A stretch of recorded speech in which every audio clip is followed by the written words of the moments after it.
Hello friends, welcome to my YouTube channel The Knowledge. तो दोस्तों, आज से हम शुरू कर रहे हैं भारतीय इतिहास। ये इंडियन हिस्ट्री का पहला लेक्चर है।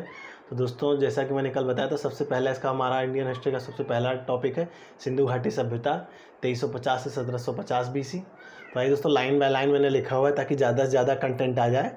तो ये पूरा दोस्तों सिंधु घाटी सभ्यता के बारे में जो मेन इंपॉर्टेंट पॉइंट्स हैं, कहाँ ये लोग किस चीज़ की पूजा करते थे, क्या व्यापार था, कौन कौन से शहर हैं, कौन कौन से शहर में क्या क्या मेन चीज़ खुदाई में मिली थी, तो वही सब हैं। आइए शुरू करते हैं। सबसे पहले सिंधु सभ्यता के दो प्रमुख स्थल हड़प्पा और मोहनजोदड़ो मिले थे। हड़प्पा रावी नदी के किनारे था, लोथल भोगवा नदी के किनारे था तथा मोहनजोदड़ो सिंधु नदी के किनारे स्थित था। ये दोस्तों ज़रूर याद रखिएगा कि हड़प्पा मतलब जो भी शहर है और जो किस नदी के किनारे है। जैसे में दोस्तों हड़प्पा हमारा रावी नदी के किनारे था, लोथल भोगवा नदी के किनारे और मोहनजोदड़ो दोस्तों सिंधु नदी के किनारे। ये कब मिलान करने के लिए पूछता है। और भारत में सबसे बड़ा हड़प्पा स्थल राखीगढ़ी है। राखीगढ़ी कहाँ है दोस्तों? हरियाणा के हिसार ज़िले में। और दोस्तों, जैसा कि देख रहे हैं, मैंने लाइन खींच के लिखा हुआ है, मोहनजोदड़ो का शाब्दिक अर्थ है मृतकों का टीला। 1921 में दयाराम साहनी द्वारा हड़प्पा की खोज की गई थी। 1922 में RD बनर्जी द्वारा मोहनजोदड़ो की खोज की गई थी। और दोस्तों 1953 में कालीबंगन खोजा गया सरस्वती नदी के किनारे। और 1957 में लोथल, जो कि दोस्तों एक बंदरगाह था, पोर्ट टाउन और largest dockyard gulf of campaign Gujarat, मतलब जो कच्छ का गल्फ है गुजरात में, वहाँ का ये सबसे बड़ा बंदरगाह था उस सिंधु घाटी सभ्यता के। जरूर याद रखिएगा दोस्तों। ये पूछेगा कि निम्नलिखित में से कौन से शहर हड़प्पा सभ्यता सिंधु घाटी सभ्यता में बंदरगाह थे, तो दोस्तों उसमें लोथल आंसर सही होगा। और इसकी खोज 1957 में की गई थी। इसको पोर्ट टाउन के नाम से बोला जाता था। अगला पॉइंट है दोस्तों, सिंधु घाटी सभ्यता की सबसे ज़्यादा लोकेशंस गुजरात में हैं। इसको इपी सेंटर ऑफ सिविलाइजेशन कहते हैं, मतलब कि सभ्यता की सबसे ज़्यादा जो केंद्र था, भूकंप केंद्र, वो दोस्तों गुजरात था। इसीलिए ये ईपी जो है दोस्तों, वो इपिक से लिया गया है। इपिक सेंटर मतलब ये भूकंप में, ये भूकंप का जो केंद्र था उसको इपिक सेंटर बोलते हैं। मतलब सभ्यता का जो भूकंप केंद्र था वो कौन था? गुजरात था। और दोस्तों अगला है कि ये टाउन प्लानिंग मतलब नगर नियोजन। पश्चिम दिशा में किला होता था तथा पूर्व दिशा में निचला शहर का हिस्सा होता था। और दोस्तों मतलब ये जो सिंधु घाटी सभ्यता है, ये अपने टाउन प्लानिंग के लिए भी बहुत जानी जाती है। ग्रिड एंड ब्लॉक पैटर्न में शहर हुआ करता था, सड़कें एक दूसरे को समकोण पर काटती थी। आइए देखते हैं। धौलवीरा तीन पार्ट में बसा हुआ शहर था। उन्होंने व्यवस्थित रूप से अपने आवासीय घरों और सार्वजनिक भवनों और सड़कों की योजना बनाई। मतलब किसने दोस्तों? सिंधु घाटी सभ्यता के लोगों ने। और उचित जल निकासी, देखिए दोस्तों, मैंने जल निकासी मतलब ड्रेनेज सिस्टम, जल निकासी भी मैंने स्टार मार्क किया हुआ है। ये बहुत पूछता है कि सिंधु घाटी सभ्यता की कौन सी फीचर थी ऐसी जो पुरातत्वविदों द्वारा पसंद की जाती है दोस्तों, तो वो था जल निकासी, ड्रेनेज सिस्टम की व्यवस्था की। सभी घर नालियों से अच्छी तरह से जुड़े हुए थे, सड़कें एक दूसरे को समकोण पर काटती थी। और शवधान R37 हड़प्पा में खुदाई किया हुआ एक प्राथमिक समाधिक स्थल है। और दोस्तों लोथल में एक गोदीवाड़ा बंदरगाह की खोज की गई थी। कालीबंगा राजस्थान में एक जुताई वाले खेत के प्रमाण है। तो दोस्तों ये भी कभी कभी मैचिंग में पूछ लेता है कि किस जगह पर खुदाई में क्या मिले थे। तो जैसा कि हमारा हम देख रहे थे, तो हड़प्पा में शवधान R37 ये समाधि स्थल था। लोथल में बंदरगाह की खोज मिला था खुदाई में, मतलब प्रमाण। कालीबंगा राजस्थान में एक जुताई वाले खेत के प्रमाण है।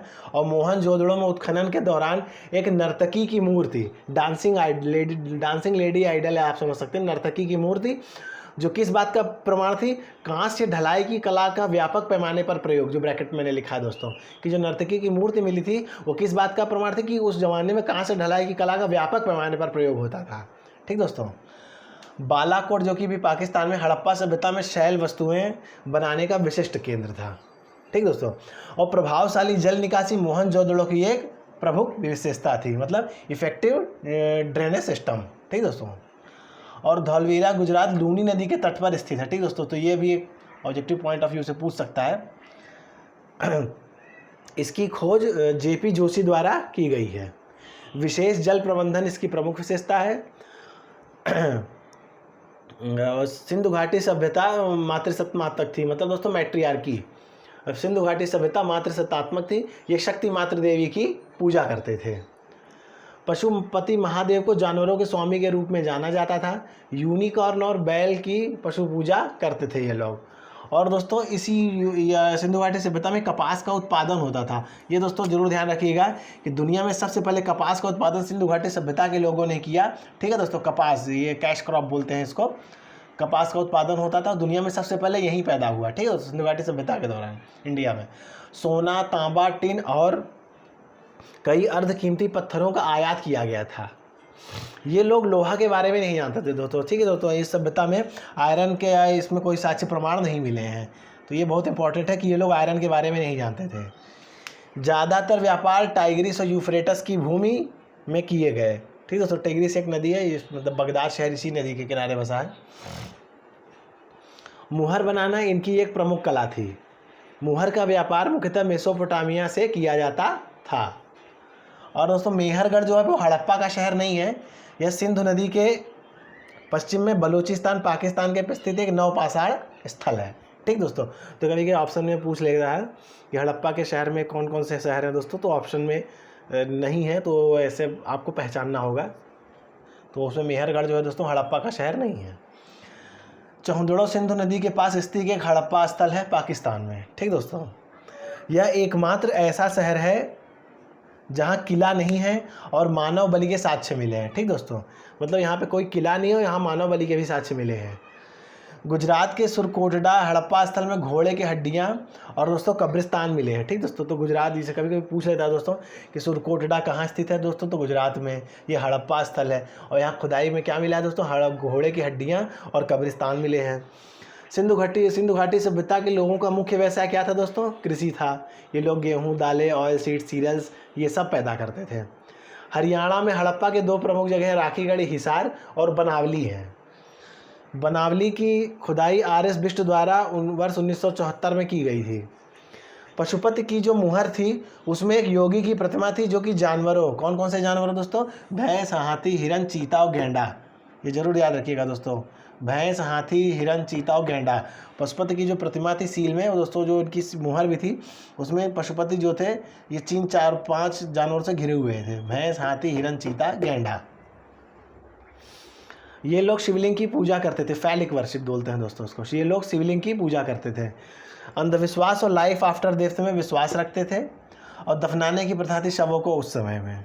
ठीक दोस्तों, अब दोस्तों ये मैंने नीचे कुछ एक लाइन से टेबल बनाई हुई है, ये प्रमुख स्थल हैं और दोस्तों किस वर्ष में इनकी खोज हुई, किस नदी के किनारे थे। तो कभी कभी मैचिंग में ऑब्जेक्टिव में ईयर पूछ लेगा या किस नदी में थे ये, तो आपके इससे वेरियस नंबर ऑफ क्वेश्चन इससे प्रिपेयर हो जाएंगे इस टेबल से। मैं एक बार पढ़ दे रहा हूँ, आप लोग इसको जरूर यहाँ मेमोराइज़ कीजिएगा।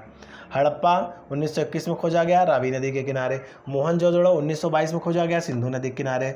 कोंगडोर 1929 में, दस्ता नदी के किनारे। चौंदड़ो 1931 सिंधु नदी के किनारे। कालीबंगा 1953 घग्गर नदी के किनारे। लोथल 1953 भोगवा नदी के किनारे। धौलवीरा 1950 कच्छ का रण में। सुरकोंडा 1973 साबरमती। बनावली 1972 सरस्वती और रोपड़ 1953 सतलुज नदी के किनारे।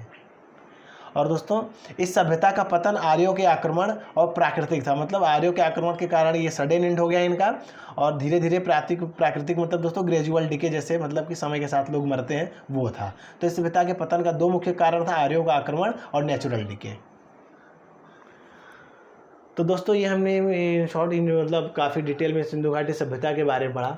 एग्जाम पॉइंट ऑफ व्यू से जो जो भी क्वेश्चन थे वो मैंने डाल दिए हैं इसमें, आप इसको ज़रूर मेमोराइज़ करिए। और कोई अच्छी किताब भी हिस्ट्री की आप रेफ़र कर सकते हैं अगर आपको और जानना हो, या कमेंट बॉक्स में आप और भी चीज़ें डाल सकते हैं कि सर ये छूट गया या ये और डाल दीजिए, तो दोस्तों वो मैं भी इनकॉर्पोरेट कर दूंगा अगले लेक्चर में। और आप इसको ज़रूर पढ़ें, याद करें दोस्तों, ये ऑब्जेक्टिव पॉइंट ऑफ व्यू से इससे 1 या 2 क्वेश्चन उठ के ज़रूर आते हैं हर किसी भी एग्ज़ाम में। और दोस्तों भाई लाइक, सब्सक्राइब, शेयर ज़रूर करते रहें, कमेंट भी करते रहें, ताकि मैं अपने चैनल को इम्प्रूव बनाऊं और इंडियन हिस्ट्री के कंटेंट को और बेहतर बना सकूं। Thank you.